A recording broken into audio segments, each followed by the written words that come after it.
What is up, guys? Josh here. Welcome back to more Bunny Hill Horror. Yeah, we're gonna do no face cam today because it's just around 1 o'clock or 1 a.m. Sorry, and I look disgusting. Actually, disgusting would be a compliment. I look way worse than that. So we're gonna skip out on that for at least this episode. We'll see how many I record for right now.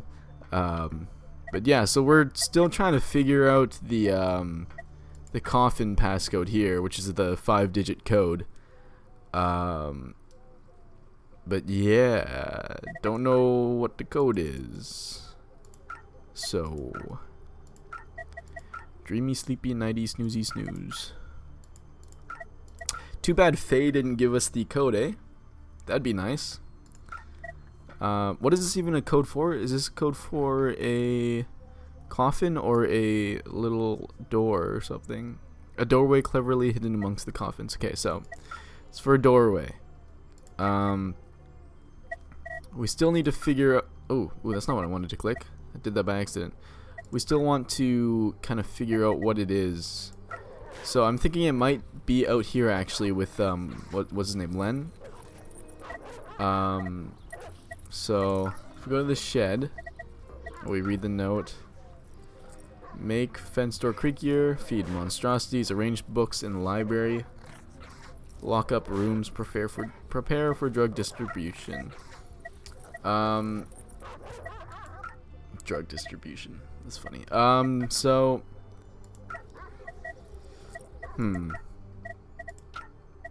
We've already examined the books, which we wanted to do because that was one of his things that he needed to do.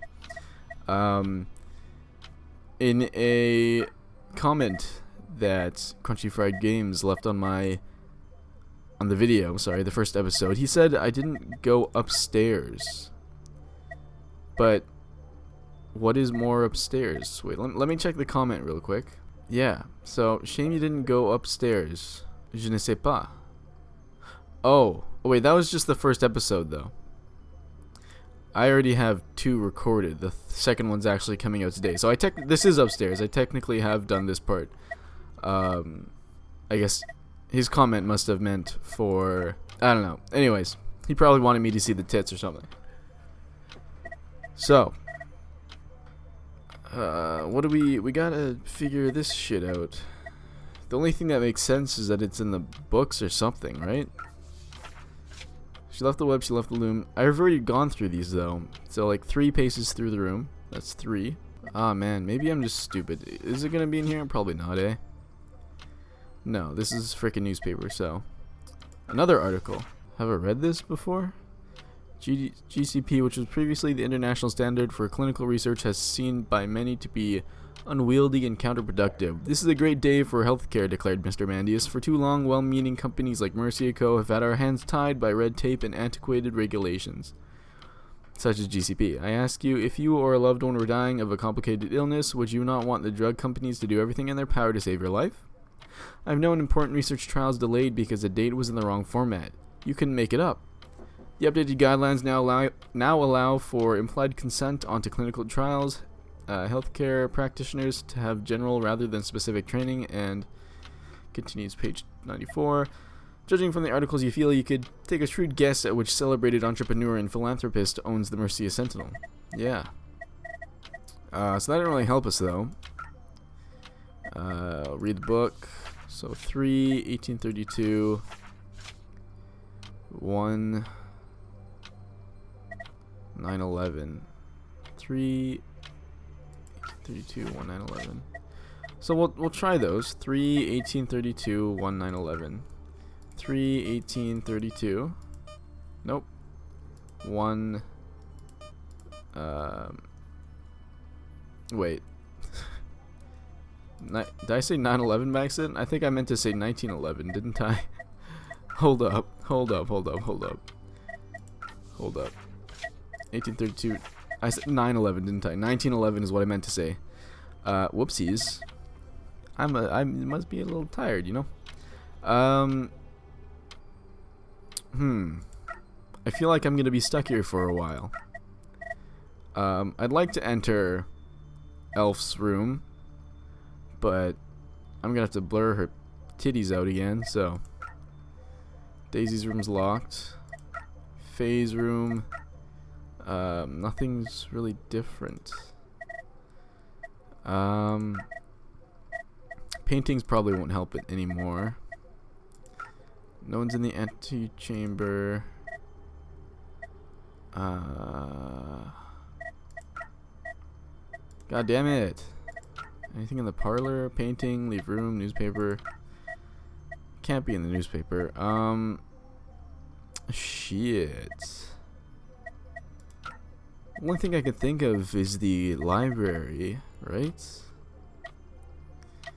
And there's nothing in Faye's note that helps us other than the fact that she's going to the crypt. KKK. Research assistant. Just write this message. If you want to follow me, just be smart.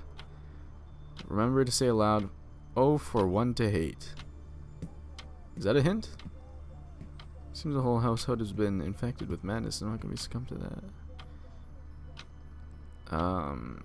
Okay. Oh, for one to hate. Oh my god. I'm an idiot. Oh my god. Oh, for 1, 2, 8. Oh my god. Oh my god. How did this take me that long? I can't believe I fucked that up so hard. Holy. Okay, thinking you've decoded Faye's puzzle, you enter the buttons with confidence. With a faint click and then a brief mechanical whir, the door unlocks. Well, let's enter the subterranean door. You descend the dark stone steps to be hit by a foul stench. As you reach the bottom, a fluorescent light flickers and then stays on. Dull groaning noises echo around your head. The room consists of a, that's kind of creepy, computer which is turned on next to an untidy pile of papers, and besides cupboards and shelving. Two closed metal doors appear to be the source of the noise. They are marked Cell A and Cell B. Let's not enter the cells yet. Let's use the computer. To Mercy Echo, where the past comes alive. Oh. You sit at a daddy wheeled desk chair to see the background consists of a blue screen with Mercia Co. intranet in large white letters. Only a few icons are displayed. These are a phone records database, email, and internet browser. So, where do you want to go today? Let's check the emails really quickly. Amidst the various scams, spam, and messages you see no use for, you find one that may be relevant in the sent folder. Sire, it is regrettable that you wish to mothball the genetic alteration program when we had such success with the two canines whose DNA were almost identical to direwolves of old, but, of course, I must respect your decision. However, this does mean that we can focus on our pharmacological priorities. Our progress on study drugs A and B is coming along rapidly. We already have the substances that permanently adhere to the brain's serotonin receptors and turn the subjects either into, in crude terms, mindless zombies or vicious, unthinking, killing machines. Well, but neither of those seem very good, especially since this is a drug company, I think, right? Or pharmaceutical kind of thing. Moving to the castle will allow us to fine-tune these experiments with minimal interference. Fair enough. The most important priorities now are to find a means for which these substances to switch off when we require, and a means of application in unwilling subjects. That means without consent. Intravenous injections are, of course, impractical for our ultimate objective. Your humble servant, Dr. Kurova. Well then, let's check phone records then. You click button marked Mercia Co. Telecom Records and get a list of database searches. The most recent one was checked very recently, and it's close to home. You double click on this entry. Private messages. Claire Bear, sent today, 11:56. Good luck with your interview. Never give up. You can do it, babies. Don't forget your beesies tonight when you're rich and famous. Mine's a double vodka. Lols XXX. Dave sent today 9. Do not forget pub quiz. 1900 Clayton Tavern. Some weird rich guys. Quizmaster. Practice. Hurry up and fail your interview. Further down you find lists of your entire history for messages, phone calls, internet browsing, purchases, and GPS locations. I understand that. Why? Because we were using technically a Mercia Co. phone. But that's creepy as fuck, man. Like, entire history of messages, phone calls, internet browsing, purchase, and GPS locations is like the scariest one, I feel. That and like messages and phone calls stuff, especially if like the phone calls record the talking and stuff. So anyways, let's access the internet. You double click the browser button but are stopped in your tracks. This site is blocked by Mercia Co. internet policy. Your attempt to access this website has been registered and a report has been sent. Oopsies. Well, I shouldn't have done that because I'm fucked. So we use the computer. Let's examine the shelves, I guess. You try the cupboards, but they are all locked. Various files, syringes, and other drugs lie on the shelf, but these are behind glass reinforced with metal grills. You try to open one and are surprised to find that this is locked too. Oh, unsurprised. Yeah, that makes more sense. Read the papers, I guess. Not wanting to be in a hellish pit for longer than necessary, you skim through the assorted newspapers and books, paying attention to sections highlighted in green. Drugs epidemic in Manchester. Locals report concerns about the rising number of users of synthetic cannabinoid spice in the Piccadilly area and elsewhere. The users, typically homeless people, can be seen acting like zombies in broad daylight, often passed out in front of shops and even defecating in phone boxes. What an interesting choice of place to defecate. Next one, Bobby's on the beat. A local male was arrested yesterday in Stoke on Trent City Centre after fighting off 4 police officers for up to 10 minutes while vigorously masturbating and claiming to be an alien. Well, then, okay. The accused man, Bob Seville, 44, was believed to be under the influence of monkey dust, an artificial hallucinatory substance which causes paranoia and reduces pain perception. Excuse me? Paranoia and reduces pain perception. So he fought off 4 officers for 10 minutes while vigorously masturbating and claiming to be an alien. What the fuck? Dude must be hella strong if he fought off 4 police officers while masturbating like that. But you know what? Maybe he finished. Well, we don't know. This is a book. I already read the papers. Papers. Wait. Oh wait, next article. Book is what I wanted to examine. Use of drugs and warfare is a taboo subject, but one as old as warfare itself. From the shaman's brews that aided the Zulus against the British, to the hundreds of millions of amphetamine tablets taken in World War II by the opposing sides, to the Captagon that fuels jihadists in the Middle East. Military pharmacology continues to advance in all major nations, with the Americans, Russians, and Chinese all spending heavily on research and production of the next generation of shaman's brews. Pharmacology and Warfare 2019, Burton B. So that was all that. Let's enter cell A. I think she's wearing a bra, right? Or something. I can't really tell at this angle. But at the same time, I think she is not. Maybe this part's just a weird light glitch. Like, what is this thing? You know what? I'm gonna have to blur it out just in case. Unfortunately. I don't mean unfortunately that I like. Oh no, I have to blur it out. I mean unfortunately, is in like it's a little tiny bit of editing work, but you know. Okay, I'm just gonna continue. As you approach the door, the ominous moaning and stench increases. Although there is a keyhole on the door, the handle turns smoothly. Bracing yourself, you pull the door back and choke as the smell of feces, and God knows what else assaults you. 3 wailing figures are tied up in the cell. They fail to register your presence and gaze at the walls. There's a note on the wall, but nothing else that compels you to stay. That's not Faye, because her hair is dark. Let's read the note. The note reads, Study drug A subjects, Kevin, Karen, and Keith. New subject arrived today. I'm the new subject, aren't I? Oh, shit. And this is the KKK. Let's talk to them. Hi, you manage. There's only a faint moaning in response. Good to see that you're all so. This is hopeless, you decide. Yeah, let's leave and let's check out cell B. You open the door but to be greeted by the smell of rotting meat. The room is small and dark, but you discover the source of the odor to be hunks of flesh in a dog bowl. Light shines off a coil of chains on the ground and a note is attached to the wall. Let's read the note. Study drug B. Subjects. Ostrathe. Missing. Or Fae.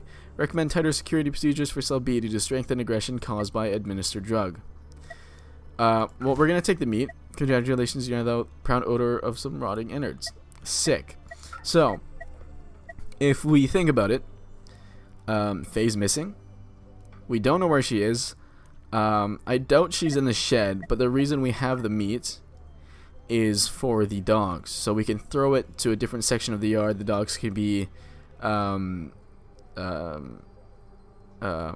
preoccupied by that, eating that shit. And then we can enter the shed, which will probably be what we gotta do next. So let's go upstairs. And then I guess... No. Enter door to the south. East to shed. And now we could... Wait. Oh, I could use the sleeping drug or the meat. Oh, I never noticed that this was doing that. Let's use the meat. Before the meat is even dropped into the bowl, the creature set upon it with a frenzy. Then they start to eye you up and snarl. You've lost the meat and you feel it would be best to leave very quickly before you lose anything more vital, like all your limbs. Oh. Well, I'm confused. Well, let me play with them. I assume I died. I don't even know where... Yeah, I died. I don't even know where to begin telling you where this went wrong here. To be honest, I only put that option in because the alternative was to give you just a single run away option, and it's always embarrassing to give the player no choices in a choose-your-own-adventure game. I'm assuming you just couldn't resist. Oh well, try to work on your discipline and have another go. Well, you're not wrong. So let's click that. Hurry west to cemetery. Wait. Shed. What if I click this? No, I die. Okay. Well, I thought that this was to distract them. What if I...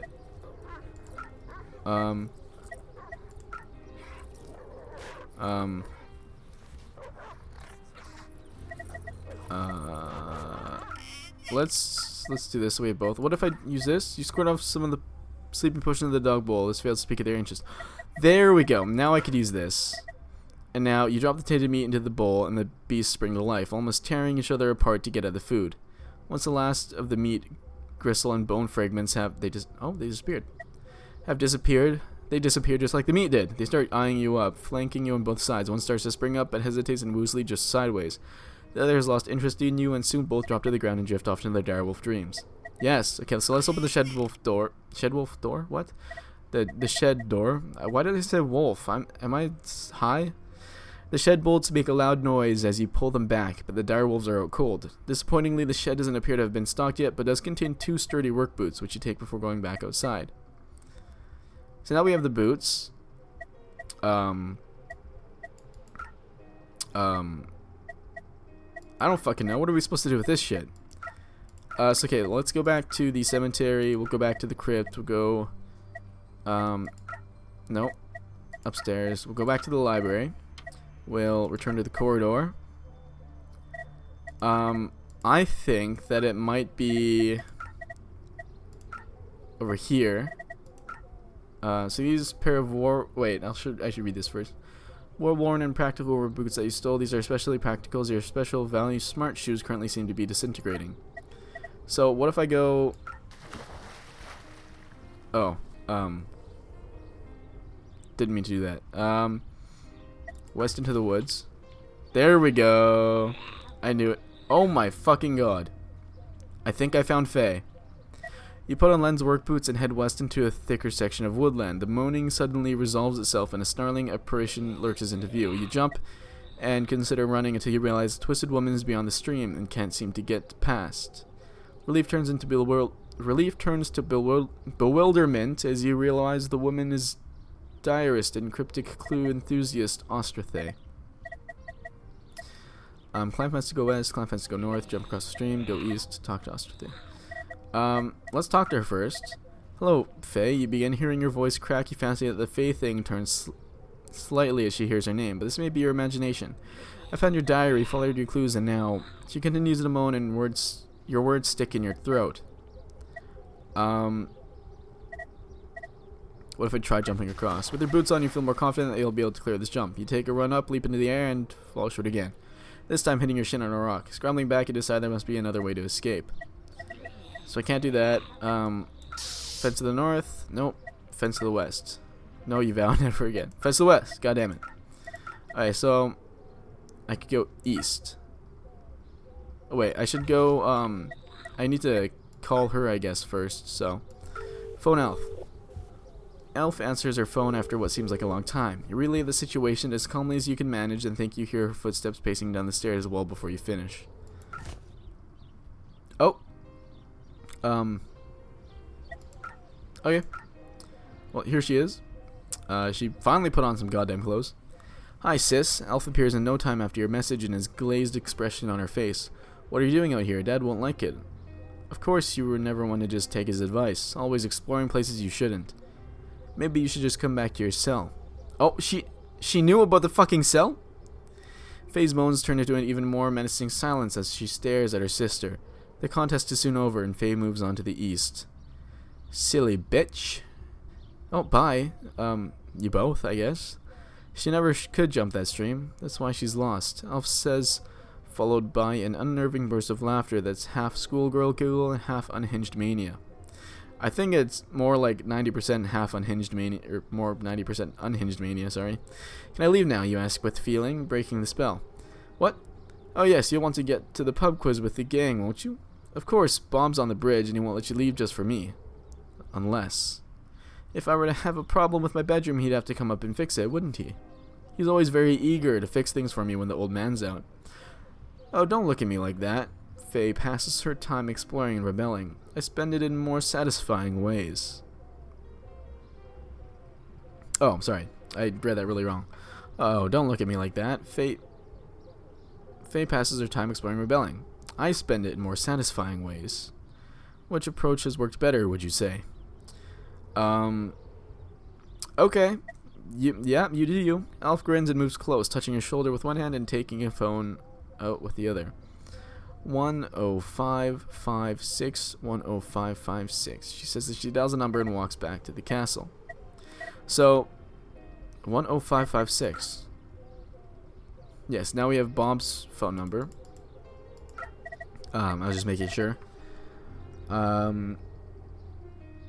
Well, that was interesting. I'm gonna have to end this video here. I'm trying to cut down, make these closer to 20 minutes, as I am leaving to go to, well, just like for a 2.5 week vacation thing. So yeah, I hope you all enjoyed. I'm hoping that I can get enough videos or record a little bit there. I'll see what happens. Hopefully I can keep the uploading streak going, but I just don't know at this point. But yeah, I hope you all enjoyed. If you did, please like, comment down below, and subscribe for more content from this channel. If you did enjoy, you can also go ahead and ring that notification bell. It just notifies you whenever I upload a video. And with all that being said, I'm glad we actually got a shit ton of puzzles done this episode. I feel like we did more shit than we have in the first two, even. And this was a shorter episode as well, so... yeah, anyways, once again, with all that being said, I hope you all enjoyed, and I'll see you all in the next one. Josh out.